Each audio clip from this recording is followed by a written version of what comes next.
Oxygen, it'll merge with the Good morning, good morning. humid Florida air, and you'll get Coffee a Cup large Chronicle, molecule of day condensation off of the back of the start 93, button. I That'll believe. be normal, coming about a minute So and a what's half so before special launch. about today? Everything continuing to look good. NASA. T-minus 140. And I got my ST-121 shirt on. Fully fueled. We have fuel in both the first and second stages. You bet. And both I was stages are there. filled with liquid I oxygen. watched that shuttle go up. I actually watched the shuttle go up 5 times. 5 miles across. Ground shook. Just, I mean, it takes off and it's just like that. It was beautiful.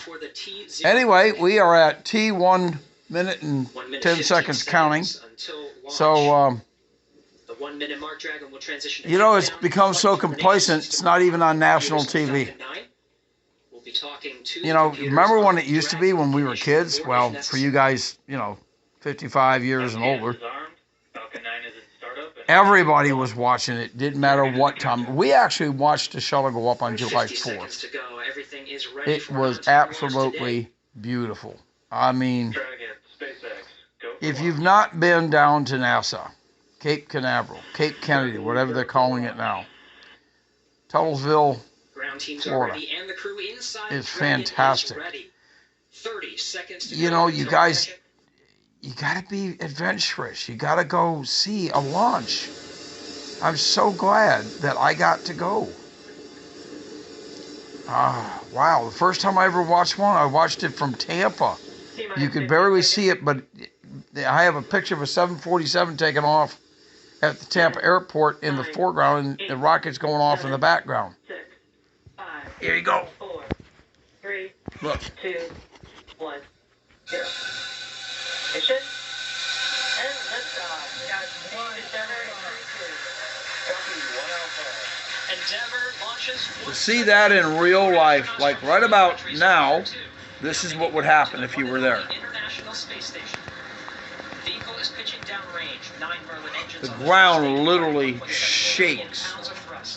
Hearing good calls from first stage performance Live. so far.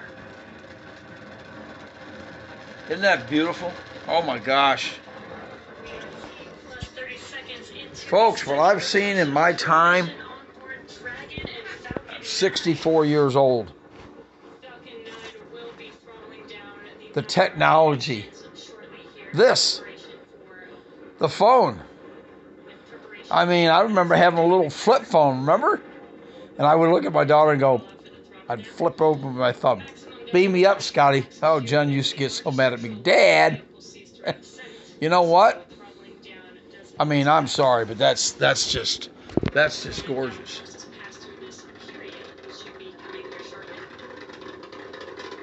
Oh, to see that in real life, it's a thrill. As I said, I watched the shuttle go up. 5 different launches. Unbelievable. Wow. I'm as thrilled this morning. Well, not as thrilled. I would be ecstatic if I was down there watching that. To watch it, I mean, you're talking 100,000 people would surround that area of Cape Kennedy, Cape Canaveral, and be watching the shuttles take off. I never got to watch one land. Yeah, we went down. I got to turn this down, but it's still going. It's already at 4,000 miles an hour. So I remember we drove down from South Carolina to watch the shuttle take off, and we stayed at the condo, and we drove over to watch the shuttle take off, and unfortunately the day we went over it didn't go off, so we went back to the condo. It's about an hour and a half drive. Next morning was still supposed to reschedule. We drove back over, didn't take off. I'm going like, oh, come on. So I decided we would go down. I said, you ever been to Miami? No. Well, let's go to Miami. We got to Miami, and I looked at the map, and it was Key Largo. I drove to Key Largo because of the movie, Humphrey Bogart, you know, and then it's 90 miles down the road to Key West. So we went to Key West. coming back the next day, it was in the evening, and we were headed back up the highway, and we got to Homestead, and a little past Homestead, kind of committed going back on the western edge of Florida, and it's 10:30, 11 o'clock at night. She was over in the passenger seat sleeping, and I heard that Shella was going to go off, and I kind of veered back over to the eastern side, and I came up. I think we were about 18 miles south of the launch, and I woke up and said, I'm so tired I can't drive anymore, and get a hotel room. What do you mean, hotel room? I said, I'm tired. We're going to get a hotel room. So we got a hotel room, went to sleep, got up the next morning, and I said, well, come on, hurry up. I said, we got to go eat, and we're going to go watch the. I don't want to drive all the way back over. I said, well, actually, while you were sleeping last night, I snuck back over to the east side. I said, we're literally 18 miles from the coast, from the launch. And sure enough, I think that was number 3. Folks, the technology is just going to keep jumping. I mean, look, we have a phone. I visually talk to people at night, face to face, just like you and I are talking right now. And they're thousands of miles away. I mean, come on. This wasn't even on national network. I don't even know what network I'm on. Thank God for Roku, right? I am on the Discovery Channel. Thank God they're still interested. So good morning, folks. That was Coffee Cup Chronicle, day 93. The Falcon 9 rocket, in case you're interested. The second stage comes back and actually lands on a platform out in the ocean.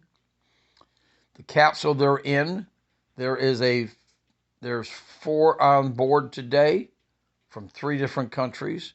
2 astronauts are from the U.S. The lady astronaut, I don't recall her name, but her husband flew on this capsule the last time the rocket went up. They reuse the capsules now. And they reuse the second stage. It comes back to Earth and lands. All this stuff is so technical, and it's gotten to be commonplace. Don't get me started about commonplace crap, please. It's a morning for discoveries. Now we even have things up on Mars. Did y'all know that? We have spacecrafts up on Mars. We have one that looks like a little helicopter, like flies around like a drone. Folks, get with the program. Coffee Cup Chronicle, day 93, NASA. So glad I was born in the 60s. I remember when every single rocket launch was on TV, all 3 networks. Y'all have a great day. May the force be with you. Oh, no, wait, that's not till May 4th. So what would I say? Abort, abort, abort. No. Y'all have a great one.